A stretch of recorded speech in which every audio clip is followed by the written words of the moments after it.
Hey all, today my video is about my 36 hours fasting journey.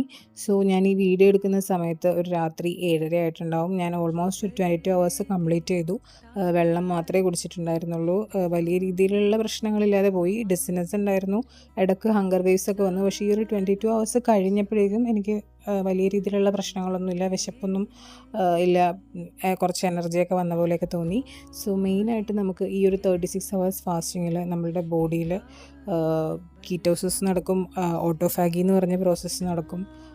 അങ്ങനെ ശരിക്കും സിമ്പിളായിട്ട് പറഞ്ഞാൽ ഫാറ്റ് ബേൺ നല്ല രീതിയിൽ നടക്കും. നമ്മളുടെ ബോഡിയിൽ ഡാമേജ്ഡ് ആയിട്ടുള്ള സെൽസിൻ്റെ റിപ്പയർ, ശരിക്കും ഒരു ബോഡി ഡീറ്റോക്സ് അല്ലെങ്കിൽ റിപ്പയർ ഈ ഒരു 36 അവേഴ്സ് ഫാസ്റ്റിങ്ങിൽ നല്ല രീതിയിൽ നമുക്ക് നടത്താൻ പറ്റും. ആൻഡ് ഈ ഒരു 36 അവേഴ്സൊക്കെ കഴിയുമ്പോൾ തന്നെ നമ്മൾ ഭയങ്കര എനർജറ്റിക് ആയിരിക്കും. ബോഡിയിൽ ഹങ്കർ ഉണ്ടാവില്ല, ഗ്ലൈക്കോജൻ ഉണ്ടാവില്ല, ആൻഡ് കീറ്റോൺസും പിന്നെ ഇൻസുലിൻ സെൻസിറ്റിവിറ്റിയൊക്കെ പീക്കിൽ നിൽക്കുന്ന ഒരു ടൈമായിരിക്കും.